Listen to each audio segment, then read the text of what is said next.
Assembly में budget session जारी है और ऐसे में जावेद इकबाल चौधरी एमएलए बुधल ने कई दावे किए हैं। जावेद इकबाल चौधरी का कहना है कि वो एक international stadium Rajouri Poonch belt के लिए जो है वो रजौरी पुंछ सेक्टर के लिए जो है वो प्रपोज़ किया हुआ उन्होंने और उसको वो पूरा करेंगे और साथ ही साथ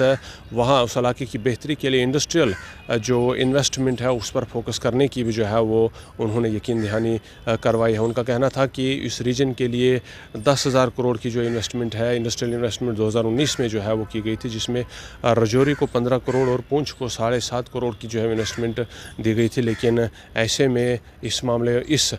जो सेक्टर को में काफ़ी फोकस करने की ज़रूरत है। साथ ही साथ टूरिज़म सेक्टर पर उन्होंने फोकस करने की बात की है, इंडस्ट्रियल सेक्टर पर उन्होंने फोकस करने की बात की और हेल्थ सेक्टर पर भी वो फोकस करने की जो है वो बात करते हैं। इस इलाके की बेहतरी के लिए, फलाह बहबूद के लिए वो उनका कहना है कि कई और सेक्टर्स पर भी जो है वो ध्यान देने की ज़रूरत है।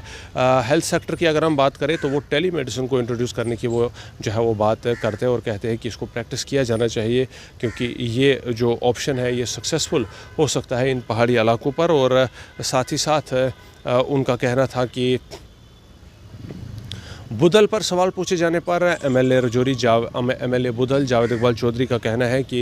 उन्होंने पहले भी मांग की थी कि इसकी सीबीआई इंक्वायरी इन्वेस्टिगेशन की जाए ताकि कहीं और ऐसा नहीं हो। वो कहते हैं कि पुलिस की इन्वेस्टिगेशन में कोई भी क्रिमिनल एंगल इसमें नहीं दिखा हुआ, लिहाजा इसका टेरर एंगल जो है वो स्टडी करना बहुत ज़रूरी है। आखिर क्यों इतने सारे लोग जहर खाकर मर जाएंगे या कोई उन्हें मार देगा, ये बात जानना बहुत ज़रूरी है और आवाम के सामने ये बात ज़रूर लाई जानी चाहिए। वो कहते हैं कि पहले भी मैंने फोकस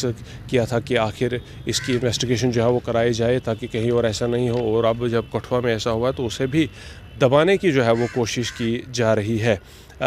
स्कॉलरशिप का मामला भी उन्होंने जो है वो सामने रखा हुआ और स्कॉलरशिप के बारे में वो बात करते हैं कि जर्नलिस्ट ऐसे लोग हैं जो सुबह शाम रात दिन हर जगह पहले पहुंचते हैं और बगैर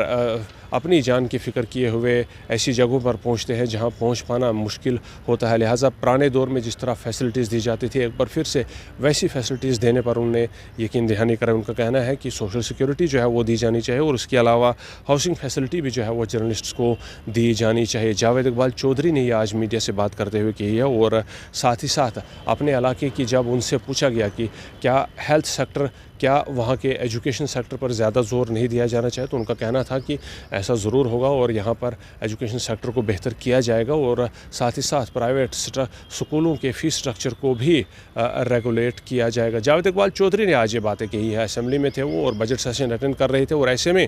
विभिन्न मुद्दों पर एमएलए जो है वो बहस कर रहे हैं और अपने अपने बयान दे रहे हैं। और ये जावेद इकबाल चौधरी की वो छोटी गुफ्तगू थी जो उन्होंने आज मीडिया से बातचीत करते हुए की है।